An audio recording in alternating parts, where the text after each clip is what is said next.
मोगणी मंगलम कुंद कुंदाद्यो जैन धर्मोस्तु मंगलम सर्वमंगल मांगल्यम सर्वकल्याणकारकम प्रधानम सर्वधर्मानां जैनम जयतु शासनम जैनम जयतु शासनम। जय बोलो श्री अनंतानंद परम सिद्ध भगवान की जय। एक हजार श्री शांतिनाथ भगवान की जय। परम पूजाचार्य श्री आदि सागर जी महाराज की जय। परम पूजाचार्य श्री शांति सागर जी महाराज की जय। परम पूज्य प्रथम गणनिहारिका रत्न श्री 105 विजयमती माता जी की जय। जैन धर्म की जय। वाणी माता की जय। विमल प्रभा माता जी की जय। आर्य का संघ की जय। श्री आदि सूर्य कुल दीपिका गणनी प्रथम महान महावीर कीर्ति गुरुदेव की प्रतिमूर्ति समय आप निष्कलंक हर गुण अमर निरतिचार व्रत पार धर्म ध्वजा गणनी प्रथम। नमो तुम्हें हर श्वास नमो तुम्हें हर श्वास। कुंद कुंद आचार्य ने कुरल काव्य की रचना करी। उसमें यह बताया कि जीवन के उत्थान के लिए सबसे पहले सील संयम सदाचार हमारे अंदर होना चाहिए। यदि लौकिक दृष्टि से भी नैतिक जीवन हम नहीं बिता पा रहे हैं तो अध्यात्म में तो प्रवेश हो ही नहीं सकता। अब लौकिक का मतलब ये हुआ कि कम से कम हिंसा झूठ चोरी खुशी आदि जो 5 पाप हैं उन पापों के से बचने का उपाय करते रहो। निष्पाप जीवन हमारा जीवन जिए। सभी मतों बोलते हैं झूठ मत बोलो चोरी मत करो, इसलिए मैंने इसको लौकिक कहा। जो सभी में पाया जाता है मुख्य अंग प्रारंभिक भूमिका। सदाचार का अर्थ ही है पाप प्रवृत्ति से हटना। सील का मतलब मर्यादित अपना जीवन व्यतीत करना। संयम सेल्फ कंट्रोल इंद्रियों पर कंट्रोल करना। इंद्रियों और मन पर निग्रह होना चाहिए। उन्होंने बताया सदाचार सूचित करे नर का उत्तम वंश सदाचार के बीज से होता सुख का जन्म। सत आचरण। अब सत आचरण किसे कहते हैं? सबसे पहले सदाचार तो लाने के लिए कौन सा ऐसा भाव है? क्या नारकी चाहे कि मेरे जीवन में सील संयम सदाचार हो आ सकता है क्या? देवपर्या में भी संयम कुछ नहीं पालन कर सकते। वहां जितनी देवांगनाएं जिनकी होनी ही है वो स्वयं क्या सोचेगा ब्रह्मचर्य धारण करने आजीवन ब्रह्मचर्य स्वीकार करके अपने जीवन को संयमित करें, नहीं कर सकते। तिर्यंच भी आहार संज्ञा इतनी प्रबल है, दिन रात चुगला चुगने में पक्षी लगे रहते हैं।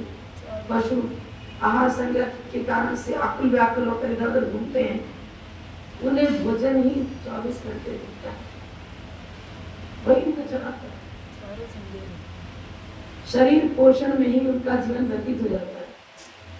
अब आचार्य बता रहे हैं कि मनुष्य भावी एक ऐसा है जिसमें हित अहित कर्तव्य अकर्तव्य उचित अनुचित का विचार करने की क्षमता है और विचार ही नहीं अपने आचरण में भी संयम को साकार करने का घटित करने की योग्यता भी है। एक छोटा सा उदाहरण दूंगी। लुकमान हकीम का नाम सुना होगा आपने। वह बहुत बुद्धिमान था, उसके जीवन में भी शिष्टता थी, सदाचार था, विचारशील व्यक्ति था, सज्जन पुरुष था। हकीम तो था ही लेकिन मोरल भी था उसके जीवन में।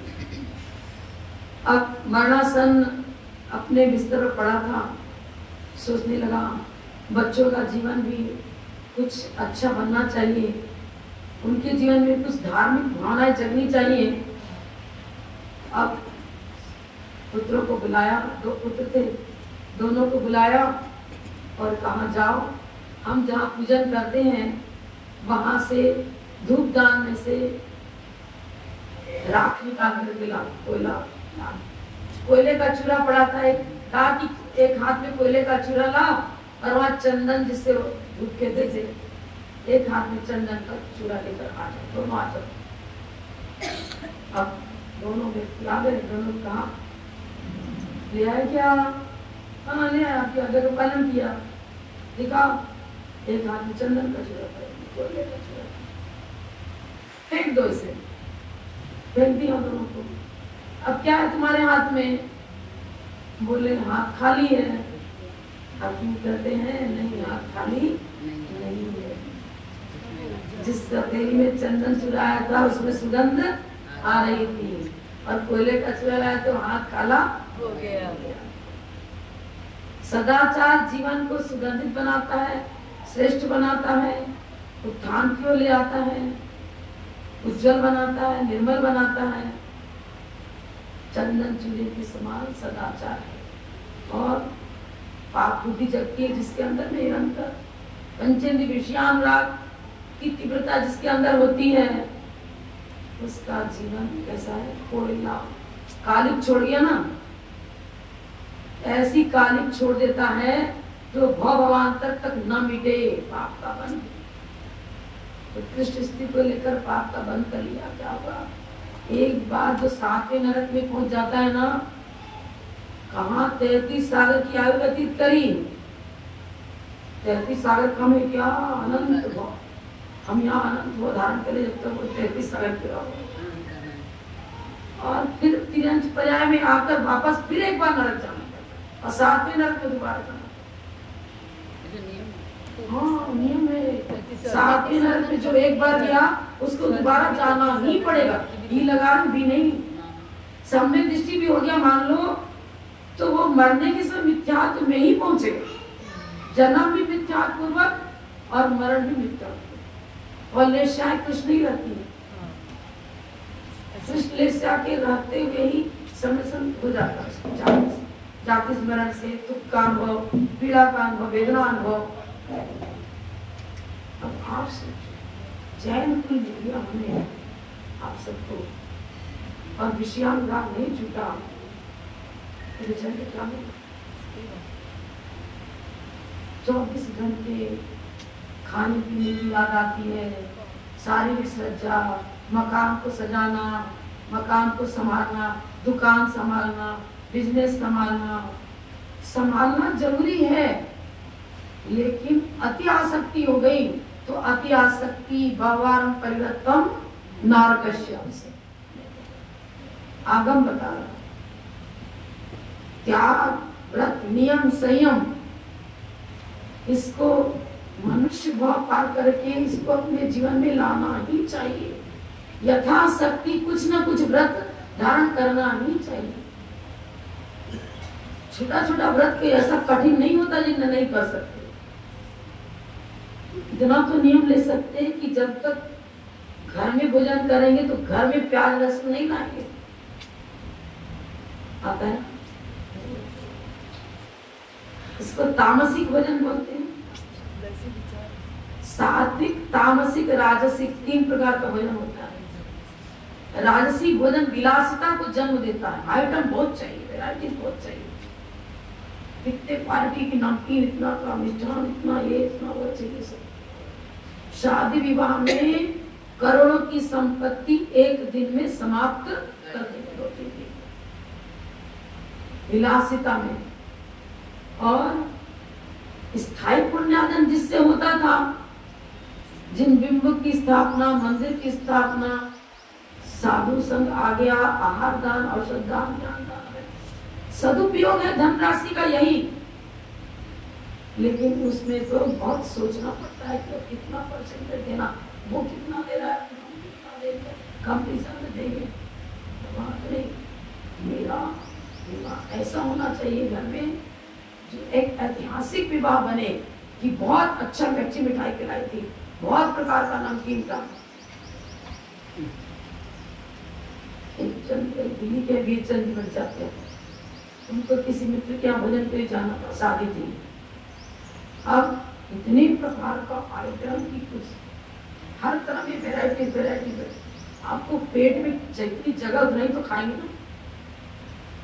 एक ग्लास उसको लिखा एक छोटा सा टुकड़ा दूसरे प्लेट का ले लिया, तीसरे प्लेट का ले लिया, और वो भी सारे प्लेट तक ले ही नहीं पाए, नहीं ले पाए। और वैसा का वैसा सजा सजा छोड़ दिया, और जो प्लेट में ले वो भी रह जाता, सजा सजा छोड़ दिया, जूठन वैसे को छोड़ दिया। बहुत भाग तो प्लेट में रह गया, एक भाग भी मुश्किल से आगंतुक अतिथियों ने उसको स्वीकार किया। अभी अनर्थ तक नहीं किया, क्या उपयोग हो रहा है उसको तो क्या करते हैं ना, आप तो चले गए, प्लेट उठाने वाले क्या करेंगे, तो सब ऐसा का ऐसा वापस डाल दिया, जुटन गया, बहुत ही हमारा जीवन सबसे ज्यादा विलासी हो रहा है। और जैन कुल में विलासिता तेजी से फैल रही है, संस्कार नहीं है, बाहर भेज देते हो बच्चों को, आपका भोजन भी नहीं करते, आपके संस्कार भी नहीं पढ़ते, आपसे उनको कुछ मोरल मिलता ही नहीं है। अपनी पीढ़ी को सोचो, हमारी पीढ़ी कैसे, अपना बाल्यावस्था कुछ याद करो कैसा था, और आपने जिनको जन्म दिया उनका बचपना याद करो, बहुत डिफरेंस। गर्मी की छुट्टियां होती थी, नाना नानी नाना वही मैं भी कहना चाह रही, नाना नानी क्या चले गए, आजकल जानते ही नहीं। हमारी माँ 6 बहनें थी, सबके सब इकट्ठे हो गए वहाँ, स्कूल बंद है, गर्मी की छुट्टियां होती। अब नाना जी क्या करने लग गए, बड़ी बड़ी काजू किशमिश की पुड़िया बनाई, अब प्रभु पतित पावन की बिनती सुनानी है, राजा राणा छत्रपति सुनाना है, जो बिल्कुल सही सुना जाएगा, याद करेगा, वो मोटी वाली काजू की पुड़िया और पुड़िया किशमिश की, इसको अब बच्चों के अंदर तो रहती कंपटीशन भी रहता है, और लेना मुश्किल, फिर चिढ़ाते एक दूसरे, तुमने याद नहीं किया तो तुमको नहीं मिला, देखो मेरे को कितना मिल गया, मैं भी याद करूंगा, कंपटीशन में याद कर लेते हैं। वो सुसंस्कार धार्मिक पाठ को पढ़ा करके उनको हिंदी सिखाई जाती थी। गणनी का विजयमती माता जी ने बताया कि जब मैंने क ख ग घ लिखना सीखा, फिर मिलाकर अक्षर घर में सीखते थे, शुरू में तो घर में सिखाते थे, भले शिक्षक रखे जैसे भी हो, और वो मिलाकर मैना सुंदरी नाटक की पुस्तक, उसको अंजना सुंदरी की जीवन चरित्र किताब, इससे हिंदी पढ़ना सिखाया गया। अब कहानियों में तो इंटरेस्ट होता ही है, अब नाना नानी के पास किस लिए गए, कहानी सुना, कहानी सुनाओ, कहानी सुना, जब तक कहानी नहीं सुनाएंगे वो बोलते रहे सुनाना, तो मोरल अच्छी कहानियां सुनाते थे, जिससे उनको ये शिक्षा मिले कि झूठ मत बोलो, चोरी मत करना, चोरी करने वाले को देखो कैसा दंड दिया जाता है, झूठ बोलने वाले को क्या होता है, उस पर दिखाते हैं, कहानी में बताते हैं उनको, तो उनको पाप से भीति हो जाती है, पाप से डर हो जाता है, पेंसिल चुरा के मत लाना। अब आपको एक कहानी मालूम है ना, उसको चूल्ही पर चढ़ाना था, चोर था, बहुत बड़ा चोर, और उसने कहा अंतिम इच्छा पूछी जाती, क्या अंतिम इच्छा, माँ से मिलना है। माँ आई तो कहा आज मुझे जो मृत्यु दंड मिल रहा है तेरे कारण मिल रहा है, क्या भूमिका रही, पूछा, अरे मैं कुछ भी चुरा के लाता था और माँ को देता था, माँ खुश होती थी।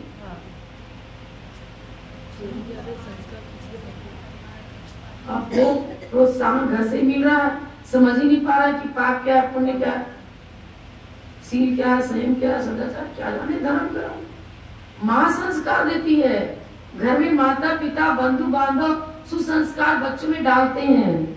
आचार्य विद्यासागर महाराज जी इसीलिए जगह जगह कौन सी पाठशाला भी खुलवा रहे हैं, और प्रतिभा स्थली के द्वारा लौकिक शिक्षण भी उनको सुसंस्कार पूर्वक दिया जा रहा है, इंग्लिश मीडियम में नहीं दे रहे सुसंस्कार।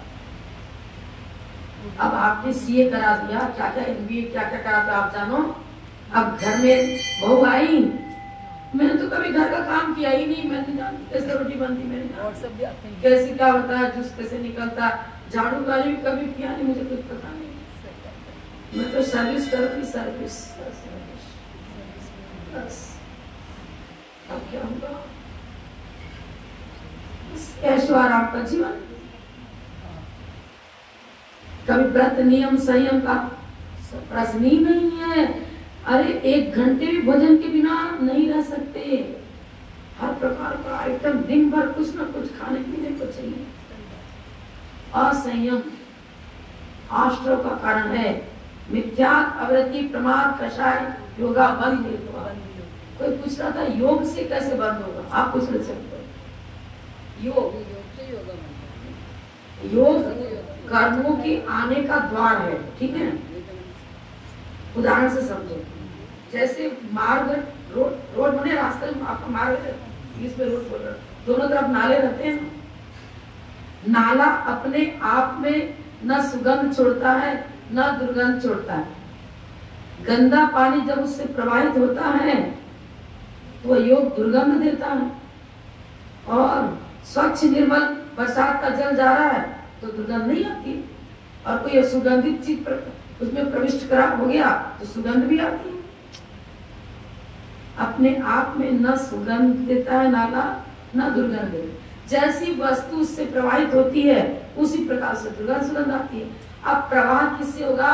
कषायों का जो वेग, हमारे अंदर पंचेंद्रियानुराग का जो वेग है वो दुर्गंध देगा, और धर्मानुराग की जो उत्साह उमंग है वो क्या करेगा? शुभाश्रव कराएगा, सुगंध। कर्म कांड में, जीव कांड में योग किसे कहते हैं? परिभाषा बहुत अच्छी दी है। योग को भी आश्रव का कारण बता रहे हैं ना, बंध का कारण बता रहे हैं। कहाँ? तत्वार सूत्र में मिथ्या अवृत्ति प्रमाद कसा योगा बंध हेतु। योग को बाद में रखा, बहुत साइंटिफिक है। तत्वार सूत्र के एक एक शब्द बहुत गहराई को लिए हुए। क्यों योग को बाद में रखा? योग की परिभाषा सबसे पहले देखेंगे। ये तो कायवान मना कर्म योग उपचरित व्यवहार में से ये योग है। निमित्त की प्रधानता दी गई है। योग आत्मा की शक्ति है। जैसे जीव की जीव में रत्नता उसका विशेष गुण हुआ, सामान्य गुण भी है ना। योग आत्मा की जीव द्रव्य की शक्ति है। योग शक्ति मात्र जीव में पाई जाती है। उद्गल धर्म अधर्म आकाश का अंग द्रव्य में नहीं पाई जाती है। गुण है ये, वो भी सामान्य गुण जो सभी में पाया जाता है वो नहीं रहा, विशेष गुण ही हुआ। मोक्ष मार्ग की अपेक्षा से कहेंगे तो रत्नत्रय आत्मा का विशेष गुण हुआ। उत्तम क्षमा विचारित गुण की विशेष पर्याय मोक्ष मार्ग में प्रयोजन होता है। लेकिन योग भी मात्र योग शक्ति भी मात्र जीव में ही पाई जाती है, अन्य द्रव्य में नहीं पाई जाती। योग कहते किसे? उग्र विवाह देहोदयन मन वयन काजुतस्स जीवस्य जाओ शक्ति। क्या होता है? जीवस्य जाओ शक्ति कम आगम कारणम जोड़ो। कर्म को लाने में, खींचने में कारणभूत जो जीव की शक्ति विशेष है उसका नाम है योग। जैसे चुंबक में लोहे को खींचने की शक्ति है, पर लोहा ना हो तो किसको खींचेगा? यही नहीं। यही बात मन वचन काय, ये पौद्गलिक नाम कर्म की रचना है। नाला तो बना दिया ना, गवर्नमेंट ने बना दिया ना, दोनों तरफ मार्ग बना दिया। नाम कर्म ने क्या किया? मन वचन काय, काय को सिर से लेकर पैर तक काय, पूरे शरीर का जो कंस्ट्रक्शन है काय में चला गया। वचन बोलने की शक्ति, जीवा कंठ वचन शक्ति आए। जैसे सारे अंगोपांग जो अंगोपांग वचन में कारण करे उसको वचन में ले, और शरीर में तो सिर से लेकर पैर तक पूरे बॉडी तक की रचना है। और मन योग 8 पापड़ी के आकार का हृदय कमल पर जो हृदय स्थान पर रचना है। अर्ध खिलित, पूरा बंद भी नहीं, पूरा खिला हुआ भी नहीं। 8 पापड़ी वाला कमल की आकार की रचना हृदय स्थान पर होती है, उसको द्रव्य मन कहते हैं। ये द्रव्य मन, द्रव्य रूप में नामकरण भी पौद्गलिक है। नामकरण का कार्य क्या है? पौद्गलिक रचना करना, बॉडी कंस्ट्रक्शन करना। वचन भी पौद्गलिक है और द्रव्य मन भी पौद्गलिक है। और यहाँ बता रहे हैं कि कर्मों को आकर्षण करने की जीव की शक्ति विशेष है। वो शक्ति विशेष को भाव मन में लेंगे, भाव में लेंगे। योग भी 2 प्रकार का, एक भाव के पे चर्चा करेंगे और एक द्रव्य के ऊपर चर्चा करेंगे।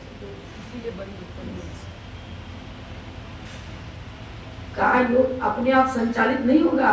उस जीव के अंदर भावना हुई कि आज मुझे क्लब में जाना है, मनोरंजन करना है, आज मुझे घूमने जाना है, आज पिक्चर देखने जाना है, आज होटल में जाकर भोजन करना है।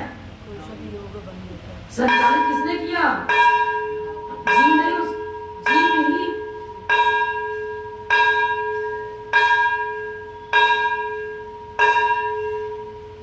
पांचों इंद्रियों को प्रेरणा संचालित कौन करता है? जीव करता है।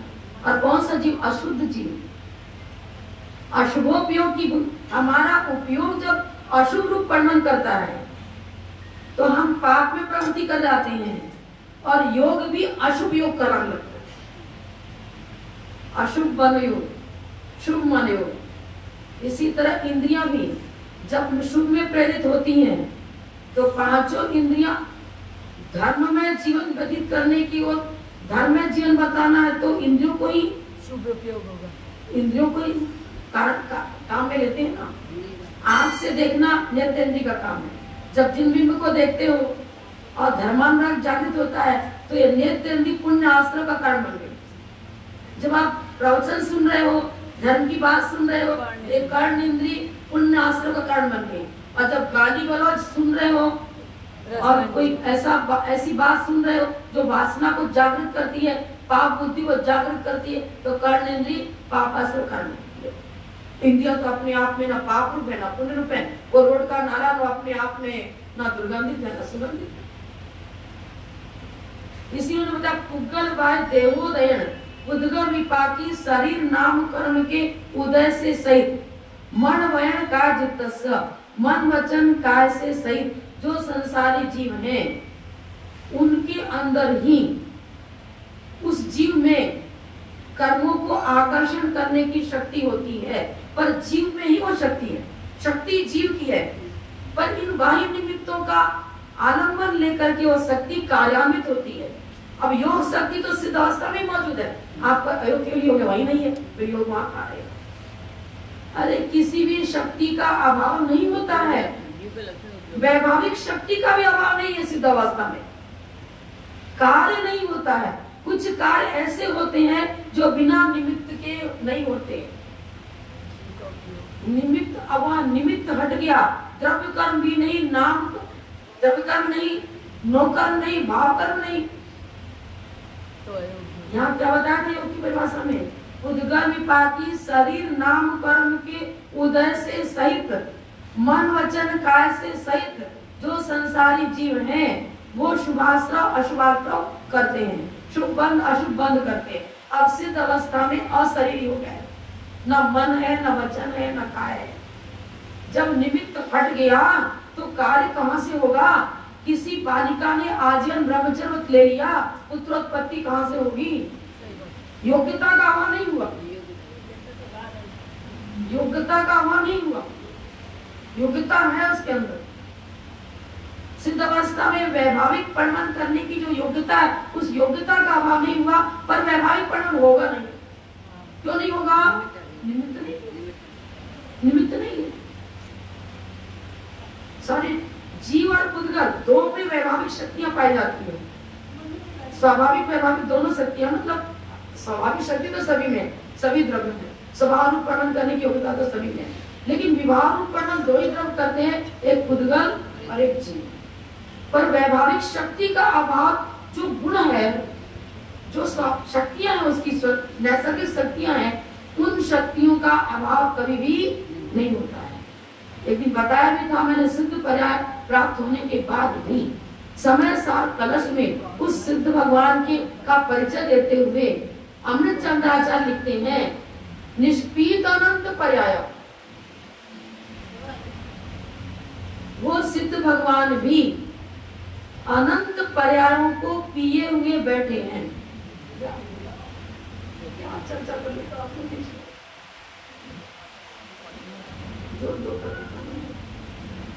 वो रिकॉर्डिंग में नहीं, मुझे पसंद नहीं है, डिसिप्लिन होना चाहिए। अब क्या बता रहे थे, भूल जाते।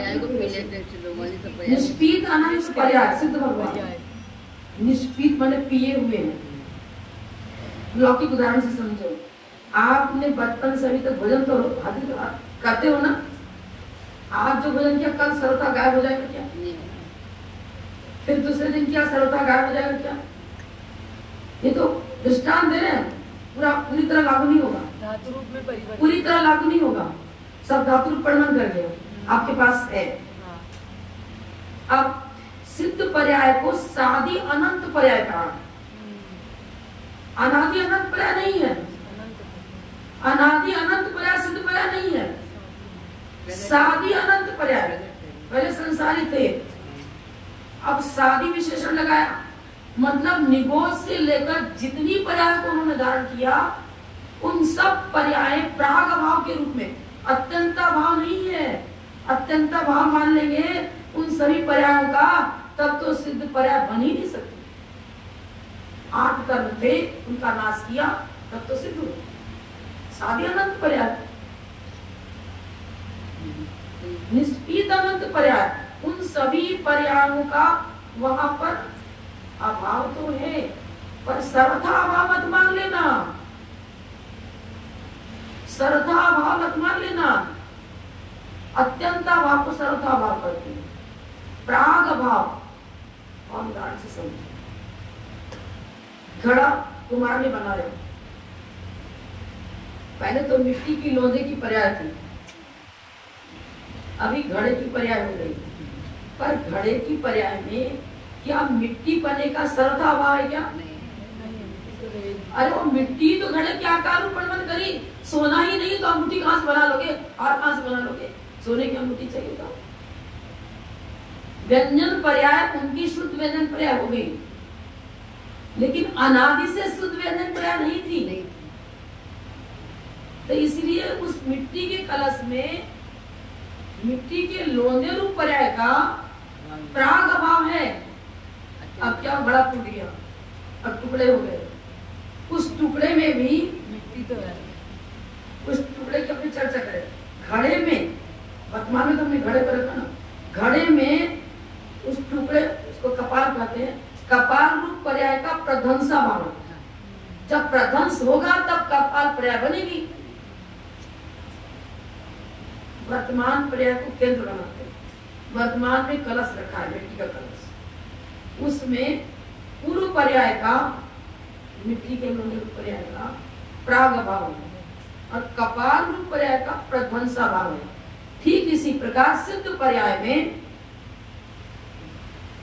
प्राग भाव किसका? पूरे पूरे जितने ही पर्याय धारण कर, क्योंकि जाति स्मरण जब होता है तो अपनी ही पर्यायों का तो स्मरण कर रहे हैं। वो शेर की पर्याय में उस महावीर भगवान के जीव को जाति स्मरण व संबोधन प्राप्त करते ही पूर्व सारे पाप का भी चलचित्र की भांति सामने उपस्थित हो। मैंने ये मिथ्यात्व का कार्य किया और इसलिए दुर्गति में घूमा, भयंकर निंदनीय पर्यायों में अपना गुजारा मेरा हुआ, पाप के प्रति प्रायश्चित हुआ, पश्चाताप की भावना जगी।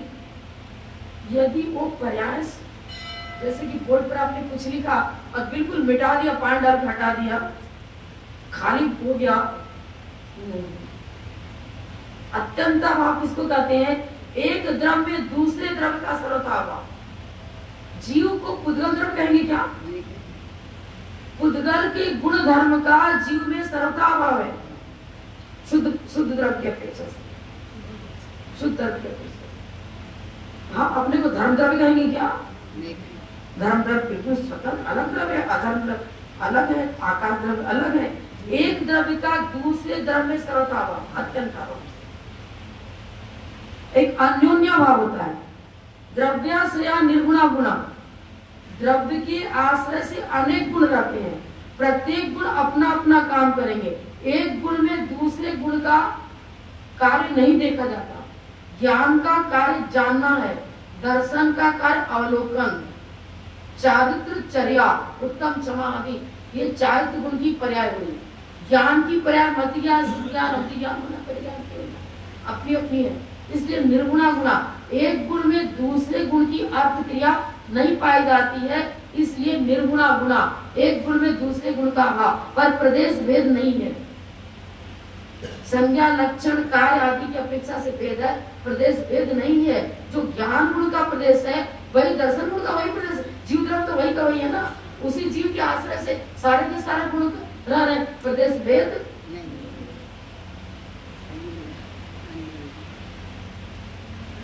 जैन फिलॉसफी को समझे बिना मोक्ष मार्ग में प्रवेश नहीं हो सकता।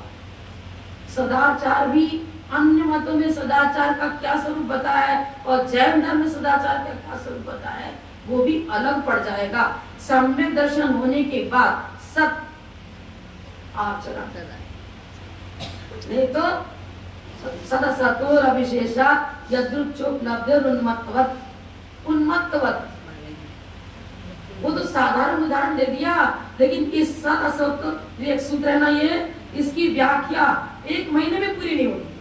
मात्र एक सूत्र की व्याख्या सदसतोर अविशेषा यदृच्छोपलब्धिर उन्मत्तवत्। माँ तो सत्य बता दिया, पत्नी है तो कई पत्नी को माँ भी कर देता है, माँ को पत्नी कर, ये उदाहरण तो सभी मतों को लेकर के कहो तो ठीक है, उदाहरण सेटिंग हो गया, लेकिन जैन मत को लेकर के तो बहुत गहरा ये। सत का मतलब सत द्रव्य लक्षणम, उत्पाद में द्रव्यतम सत। शुद्ध द्रव्यार्थिक ने, अशुद्ध द्रव्यार्थिक ने, उपचरित व्यवहार ने, अनुपचरित व्यवहार ने, सभी ने प्रमाण निक्षेपों की अपेक्षा वस्तु का स्वरूप जैसा बताया गया वो सत और असत उल्टा सीधा कर देना, निश्चय नहीं के विषय को व्यवहार नहीं का विषय बना देना, व्यवहार नहीं के विषय को असत, गलत 0/100 नंबर। नए प्रमाण निक्षेप के द्वारा सब संख्या कालांतर प्रमाण नहीं रखी तुम्हारी जो निर्देश स्वामित सारा ले लो, उन सारी अपेक्षाओं को लेकर के जो तत्व निर्णय हुआ वो तत्व निर्णय समीचीनता को लेके वो हुआ सत का सदसत, समीचीन, असत असमीचीन। जैन फिलॉसफी को छोड़कर बाकी सारे सिद्धांत असत असमीचीन। अब जैन धर्म और अन्य धर्म में डिफरेंस नहीं समझना, अविशेषा विशेषता नहीं समझी, भिन्नता नहीं समझी, क्या उनमें अंतर है, कौन कौन वास्तव में हितकारी है कौन अहितकारी, गहराई से नहीं समझा, सदसतोर अविशेषा नहीं समझा, क्या हो गया, सम्यक दर्शन में बाधा आ गई। सदसतोर अविशेषा यदृच्छोपलब्धिर उन्मत्तवत्, यदृच्छोपलब्धे। अब आ जाओ 13पंथी 20पंथी, मैं तो इसको ही पसंद करता हूँ, मेरी पसंद के बाहर काम करेगा तो नो एंट्री मंदिर में आ भी नहीं सकते। अब क्या हो गया ये भटकायिका, एकांत विपरीत विनय संशय अज्ञान, क्या हो गया। मंदिर की नियमावली का पालन होने दो, होना ही चाहिए, लेकिन अपने मन में ये मत करो कि जो 13पंथी सोचे 20पंथी मिथ्या दृष्टि, अब 20पंथी सोचे 13पंथी मिथ्या दृष्टि। अरे क्रियाओं से पूजन पाठ की ये दो विधियां हैं, ये तो व्यवहार नहीं की अपेक्षा से एक आलम्बन है। आलम्बन तो नाव से भी नदी पार किया सकता है, और तैरने को जिसको आता है वो तैर कर भी पार कर सकता है, और पार नहीं कर सकते हो तो उस स्थान पर दूसरा रास्ता पकड़ करके नदी के पार वाले नगर पहुंच सकते हो, किसी मेथड से पहुंच सकते हो। आलम्बन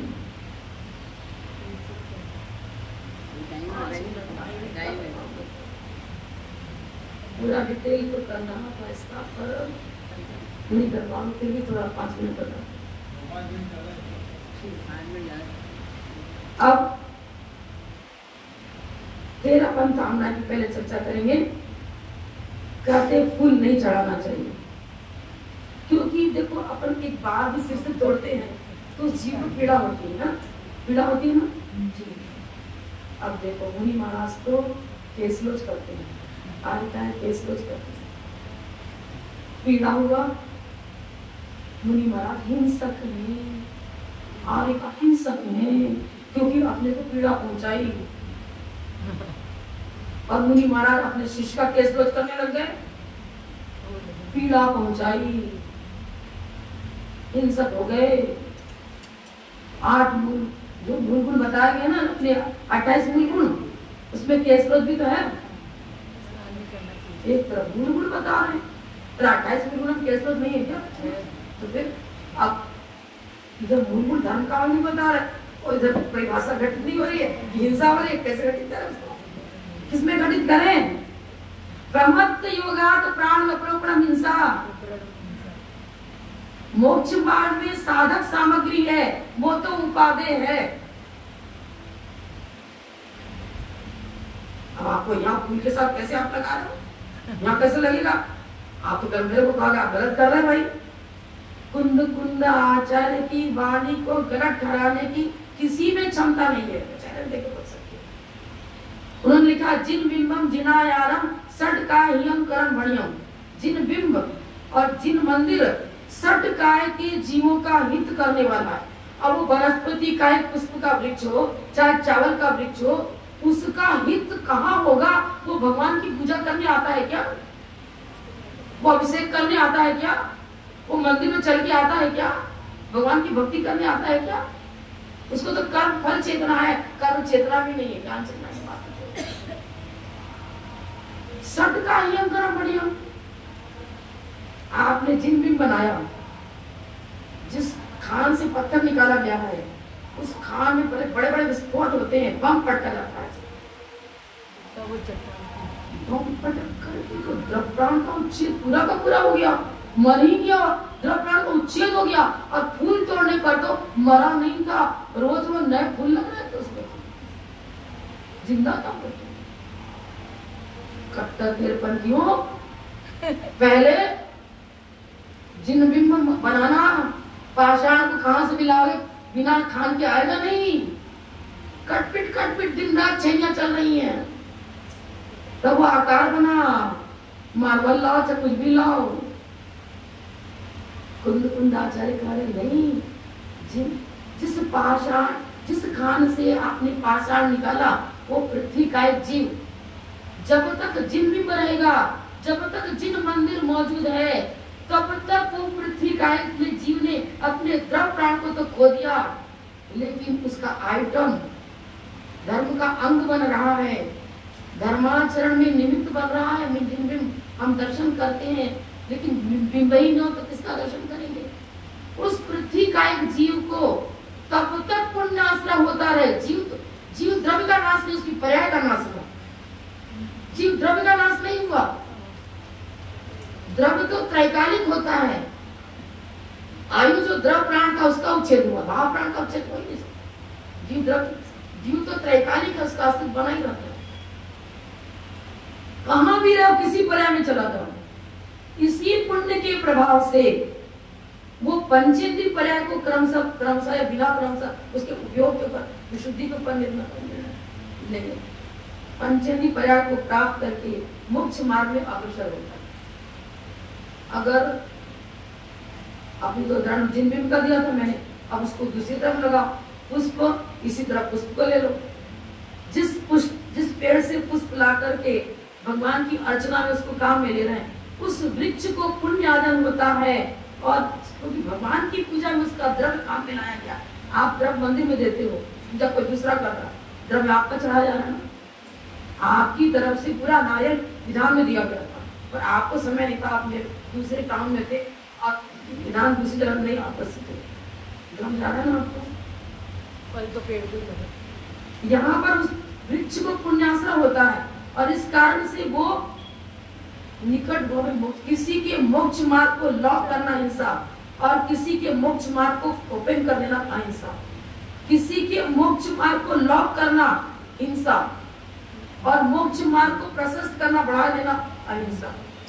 सिद्धांत यही रखो, चढ़ाओ बादामी पूरा आशीर्वाद, फल मत चढ़ाओ, लेकिन श्रद्धा को विपरीत मत करो। आप चावल ही चढ़ाओ, बादामी चढ़ाओ, जल से अभिषेक करो, आलम्बन में कोई घाटा नहीं, ना प्लस ना माइनस, कुछ नहीं। श्रद्धा को बिगाड़ दिया, ये पापी है फल चढ़ाता है, ये पापी है फूल चढ़ाता है, और वो क्या कैसा है, ओरिजिनल तो चढ़ाता नहीं, स्थापना नीचे बना तो पीला चावल चढ़ाता है, ये मूर्ख है। हम होशियार हैं, ना कोई होशियार ना कोई मूर्ख। ये तो परिणामों से आपकी विशुद्धि पूजा करते समय जितने जितने अंश में वितराग बढ़ती है उतने उतने अंश में आपको संवर निद्रा होगा। और देव साधुति को जो अमराग शुभोपयोग की भूमिका जितने जितने अंश में प्रशस्त राग जागृत है वो प्रशस्त राग पुण्य का पुत्र है। उपादान कारण के अनुसार रिजल्ट है, निमित्त परिवर्तित होता है, लेकिन निमित्त यदि ऐसा भी नहीं कि आलू चढ़ाना चालू कर दो और शकरकंदी चढ़ाना चालू कर और मांस आदि का ला करके बलि चढ़ाते वो लोग वहां पर बलि चढ़ाना चालू कर दो, ये भी तो नहीं। अरे योग्य लगाना सदा सत्वर विशेषा, हमने क्या बताया, सारा प्रमाण है, सब कुछ लेना पड़ेगा, चरित अनुचरण सब लेना पड़ेगा, सारे का सामंजस्य लेना पड़ेगा, तब निर्णय होगा कि इस सूत्र का क्या अर्थ है। सदा सत्वर विशेषा जो उपलब्ध उन्मत्त, कौन उन्मत्त है, 13 पंथ उन्मत्त है कि 20 पंथ उन्मत्त है कि 16 पंथ उन्मत्त है, आप जानो। हम तो कहेंगे कुंद कुंदाचार्य की वाणी को जो अपने जीवन में स्वीकार करता है वो उन्मत्त न हो सकता है, न हो सकता। जब तक कुंद कुंदाचार्य की वाणी को समझ करके अपनी जीवनचर्या बनाता है वही सम्यक दृष्टि। 20 पंथी है तो भी दृष्टि हो सकता है, 13 पंथी हो भी दृष्टि। क्यों? पंथ को आपने धर्म मान लिया। परिणामों की विशुद्धि का जो तारतम्य है उस तारतम्य को लेकर पाप और पुण्य की चर्चा और धर्म की चर्चा।